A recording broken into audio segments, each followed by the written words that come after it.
What's up, nom nommers? For today's quest, we'll be making dinosaur kale salad from the Jurassic World official cookbook.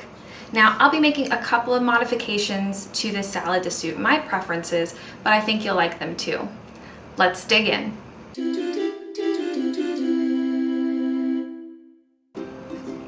So your first step is cutting up your kale into more bite-sized pieces using a chiffonade.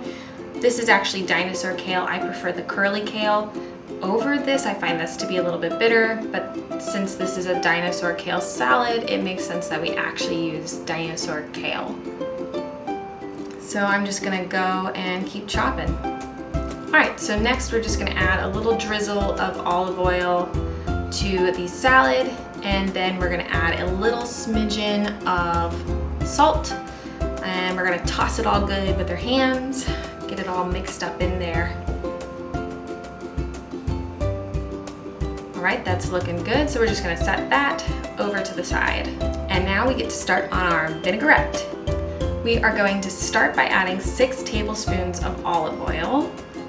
In that goes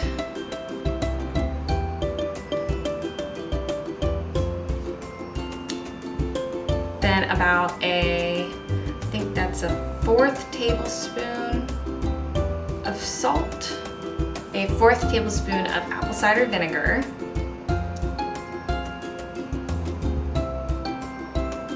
and 2 teaspoons of molasses. Now molasses is really sticky. As you can see, I couldn't get it off my spoon, so I kind of did a little bit more than 2 teaspoons so that I could use my fingers and whatever. It balanced out to around 2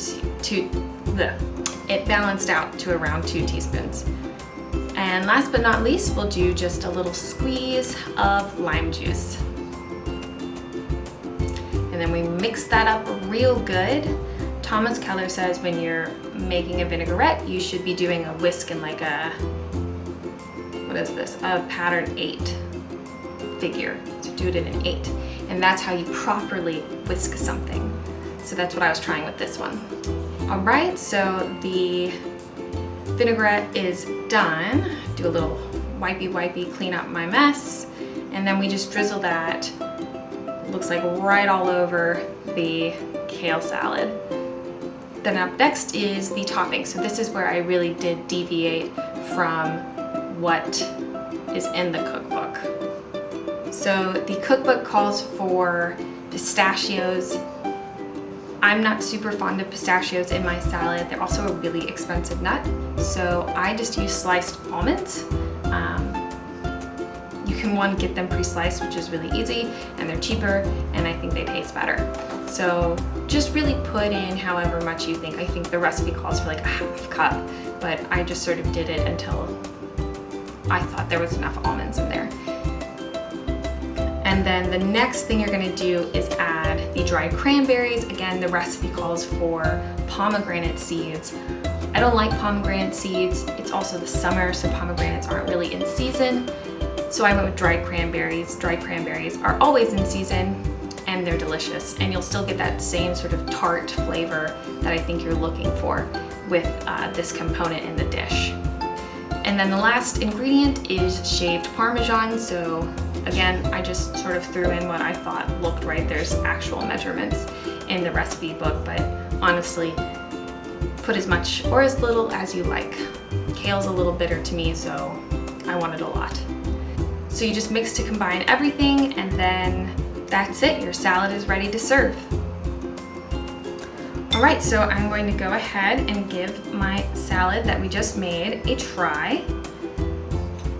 All right, let's get in here.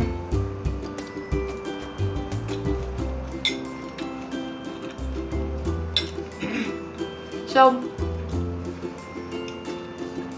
I'm not like the biggest fan of kale. I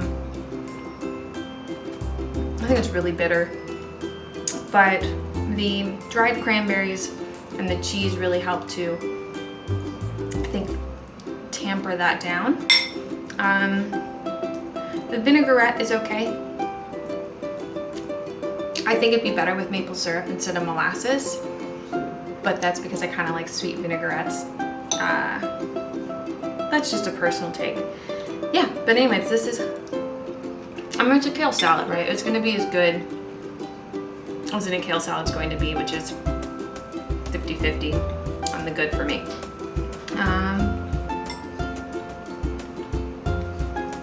So yeah, if kale's your thing, this salad's for you. If kale's not really your thing, just skip it, don't eat it. We've got more dishes from the Jurassic World Cookbook coming up, so be sure to subscribe and hit the bell so you don't miss them. See you next week. Bye!